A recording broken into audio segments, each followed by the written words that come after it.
কল্পনা করুন ঢাকার আকাশে রঙিন ঘুড়ির মেলা আর বাতাসে হাসির ঝংকার। এই হলো সাকরাইন ও পৌষ সংক্রান্তি উৎসব, যা শতাব্দী ধরে বাংলাদেশের আকাশে রং ছড়িয়ে দেয়। সাকরাইন মূলত পুরান ঢাকায় উদযাপিত হয়, যার শেকড় মুঘল যুগে প্রায় 18শো শতাব্দীতে। প্রতি বছর পৌষ মাসের শেষ দিনে পুরান ঢাকার সূত্রাপুর, লক্ষ্মীবাজার, গ্যান্ডারিয়া এসব এলাকায় রঙিন ঘুড়ি, আতশবাজি এবং ফানুসের আলোর মেলা বসে যায়। এই উৎসব মানুষকে একত্রিত করে, স্মৃতি গড়ে আর ঐতিহ্যকে প্রাণ দেয়। অন্যদিকে পৌষ সংক্রান্তি বা মকর সংক্রান্তি একটি প্রাচীন উৎসব, যা শতাব্দী ধরে পালিত হয়ে আসছে।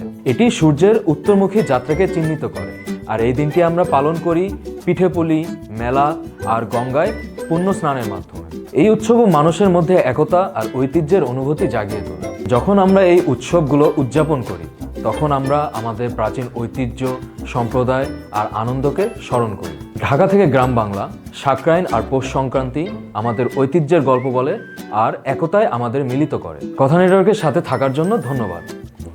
আর এই ভিডিওটি যদি ভালো লাগে তাহলে লাইক করবেন, কমেন্ট করবেন এবং এরকম আরও অনেক ভিডিও দেখতে চাইলে সাবস্ক্রাইব করবেন এবং বেল আইকনটি প্রেস করবেন।